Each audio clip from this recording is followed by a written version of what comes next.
back to HTP Podcast, where we go beyond just strokes and strategy. And our mission here is to change the culture of tennis, having one conversation at a time through a more positive and holistic approach. Also, if you guys can do me a really big favor and subscribe, like, and share. Today, I am Mackenzy.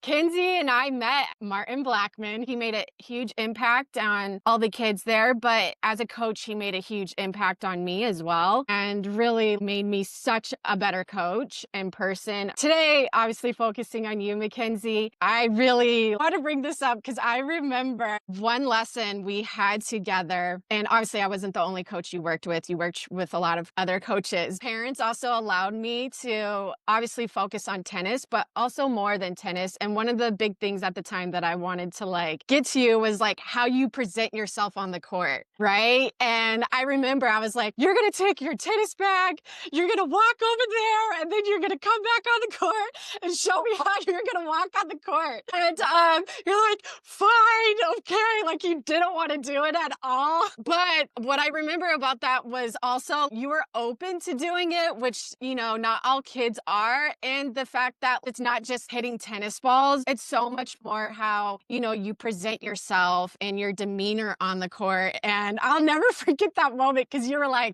think you were embarrassed about it or something. And you were just like, oh my, yeah, is she serious right now? And I'm like, oh no, you're doing this. But please share how tennis started for you, some of the hurdles that you went through and the opportunities that you got along the way. For sure. That is so funny you bring that up because I didn't remember that until you started describing it. And now it's a clear picture in my mind. I can totally see that happening. Really I guess I'll start from the beginning. I'm just so grateful to have been able to work with you and just truly you were so instrumental in my tennis journey and my confidence. That was honestly, you really helped me with my confidence and just like you said, the way I carried and presented myself. I feel just naturally I tend to be more reserved and maybe not, a little timid, which is fine. But in tennis, you kind of need to have a little bit of tenacity and toughness. And so you really, really helped get that out of me. So thank you so much for all of that. I have 3 brothers. So I have just grown up in a very active family. We were always doing something, whether it was tennis or basketball, or I would go to my brother's flag football games or baseball. So it was just a very busy and active childhood, but I always really gravitated towards tennis. My aunt played tennis in college. She played UNC in Chapel Hill. And so I always kind of looked up to her and admired her. But growing up, I kind of played everything. And then I would say around 11 or 12 is when I started to kind of take tennis more seriously. And the idea of playing in college kind of seems like it was more of a possibility. Obviously, 12 is young, but I mean, nowadays, I feel like kids are, specializing at 5 or 6. I don't know. I would say around 12 is when I kind of was okay, I want to really try to pursue playing tennis in college. I started to play tournaments every weekend. I was homeschooled, which is a little bit abnormal. Now I think it's more normalized. My mom was actually a teacher, so I wasn't totally homeschooled for tennis, but then I stayed homeschooled because of tennis. I really just kind of dedicated most of my life to it. I would practice 2 times a day plus workouts. I remember growing up, it wasn't always easy because I would see my friends going to prom or, having sleepovers and going to the mall on the weekend. And I was getting up at 6 a.m. to go play a tennis tournament. But I always had it in my mind that I wanted to play college tennis. I think tennis is such an individual sport, which I loved. I loved the competing aspect. I loved, match play and tournaments and that aspect. But the idea of playing college and being a part of a team and something bigger than myself was always really appealing to me. Sorry if this is long-winded. You're good. Junior year of high school, I took some different unofficial visits and I ended up committing to the University of Missouri. I remember when the Mizzou coach called me, I was like, I don't even know where Missouri is. I'm from South Florida. I don't know that I could point to it on a map. I loved the coach. And so I was like, oh, I'll just go visit.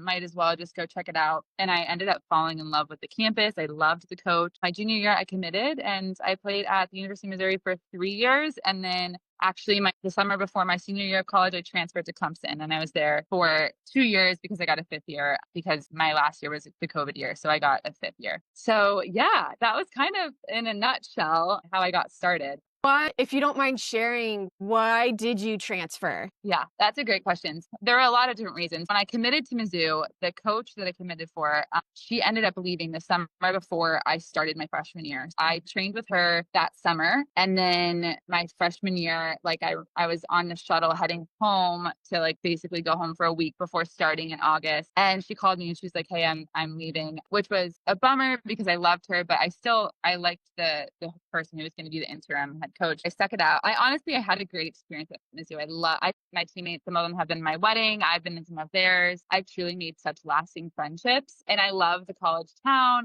I did have a great experience. By the end of my third year, I transferred before my senior year. I honestly was very burnt out and I just felt I was like not really enjoying tennis anymore. I would go to practice and I would dread it, which I had never really experienced that before. Obviously, it's hard and you go through ups and downs, but I always was like had the joy for tennis and I started to lose that and I just felt like the environment that I was in at Mizzou it was not really thriving anymore and I didn't feel like I could grow. I felt like I still had things I wanted to do in tennis. I just wasn't enjoying it.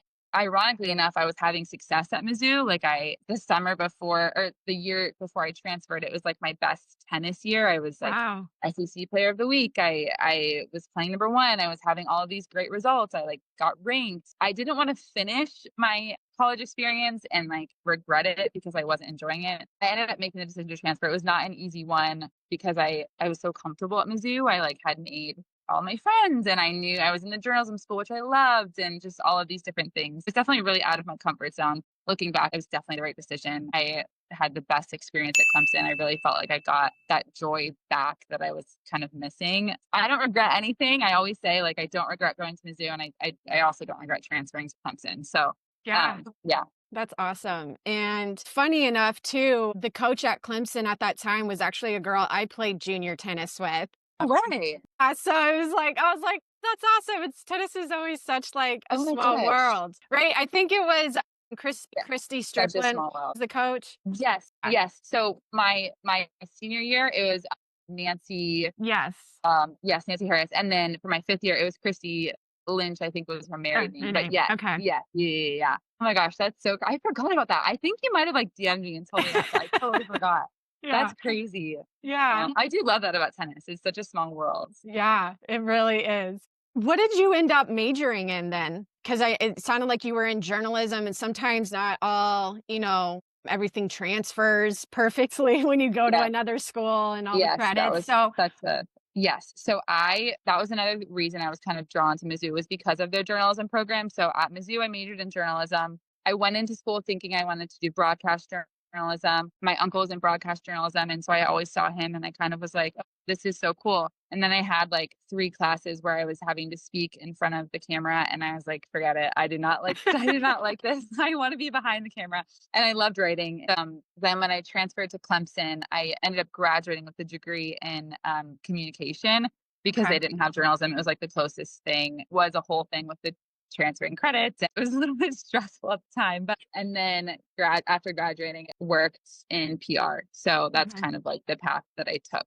What was it like playing in the SEC compared to the ACC? That's a great question. I would say they were very similar, like both obviously, big conferences. I think this might come off like the wrong way. I think the SEC, most of the people I played with were like super loud, or again, stand with, were like very loud, very much like emphasize, which for me was so out of my comfort zone. That was a big thing when I went to Mizzou, was like getting used to like screaming con. I think just college tennis in general, they kind of like drill it into you. I don't know if that was your experience. Oh, yes. Yeah. Okay. Yeah. So yeah, that's probably why you had me do the tennis back thing. You're like, you got to learn. Yes. I think the SEC, at least in my experience, was like much more was like louder, Okay. very competitive. And then the ACC, I felt like it was a little bit more, I don't know, like teams down maybe. But yeah, I guess it would depend. Like when Clemson played South Carolina, that was like our huge rivalry match. So that was like a big one, obviously. And our coaches still tried to instill that in us, but both were very competitive conferences. It was really cool to be able, because I played in 2 conferences, to be able to like see so many different schools. I did like that aspect of it, like get to travel to so many different schools. Yeah. Yeah, that was really fun. And were they both in like small college towns or? Yeah. So Clemson So Clemson was actually small. So Mizzou is in Columbia, Missouri. So it's like Okay. an hour and a half in between St. Louis and Kansas City. It was like a pretty big town, Yeah. but the town revolved around Mizzou. So like for game days, it was the whole town coming together. And then same thing with Clemson. Clemson was smaller for sure. The campus was much smaller than Mizzou. Clemson was much smaller. It was like 30, 45 minutes from Greenville, South Carolina, which I love that city. So it didn't feel like I was, there were lots of things to do, although we were always so busy with tennis that it's not like I was doing much, but both of them were revolved around the school, which was fun. I loved that. I loved like the team spirit Yeah. or whatever school spirit. So Yeah, I definitely love that too. And also coming from South Florida where it's like so big. And that was honestly like a big part of why I enjoyed going to South Carolina was being more in a college town. Even though Columbia is the capital of South Carolina, you still felt it was more of a college town. And part of the reason why I asked you about the ACC compared to the SEC was in the SEC, the rivalries for every college was so intense. It was really fun because like the competitor, side of you, like it really brought it out. But some of the fans too, like I remember at LSU, the fans were probably the worst I have ever experienced in my entire life, wherever I've traveled around the world.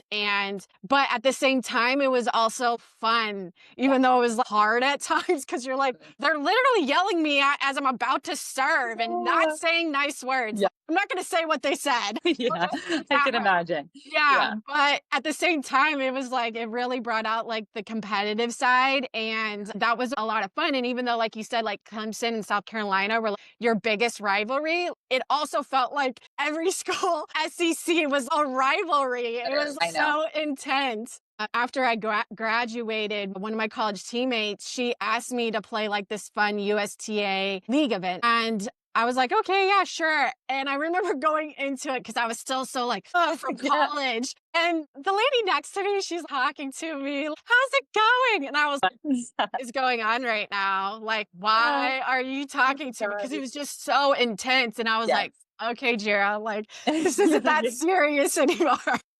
Oh my gosh, my husband doesn't play tennis. He played basketball, but he loves tennis. And so he now wants to play tennis with me all the time and he wants to play points. And he has to remind me all the time. He's like, Mackenzy, it's not that serious. Cause I still to this day, like I'm so competitive. I'm like, I don't know how to turn it off. I'm like, I need to just relax. But it's so true. It's just like kind of ingrained in you, I guess. I don't know. But that is hard for me to like turn it off. Yeah. And then now you have 2 kids, right? Do you feel like, I mean, I know they're littles, but is there any thought for you and your husband to like potentially get them into tennis or just like you guys are like, oh, whatever they want? Or how is that for you guys? That's funny you asked that. I was just joking the other day because I remember playing junior tennis and even like a little bit college tennis, especially like during, you have hard seasons. But I was like, I will never let my daughter play tennis.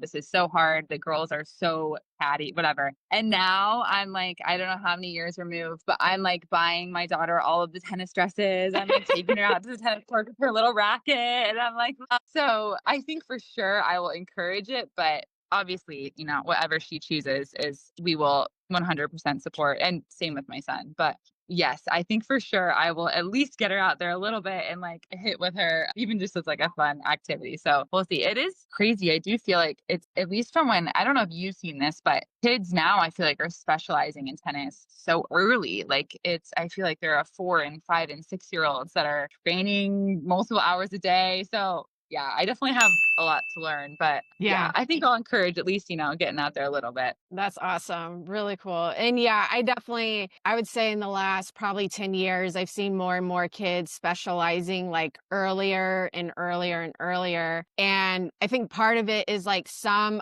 of the programs they force you to. And then sometimes it is partly like the parents wanting them to like push them in a certain direction, which I would say from a coaching perspective, it's actually not great for the overall development, from the athletic development for a kid, especially at that young. I mean, they can get injuries way faster, burnt out way faster, all of those things. Yeah, I have definitely seen that as a trend overall. But oh my gosh, Kinsey, it was so great to have you on today. Yeah, thank you for sharing your story. And if you guys like these tennis tales, please like, share, and subscribe.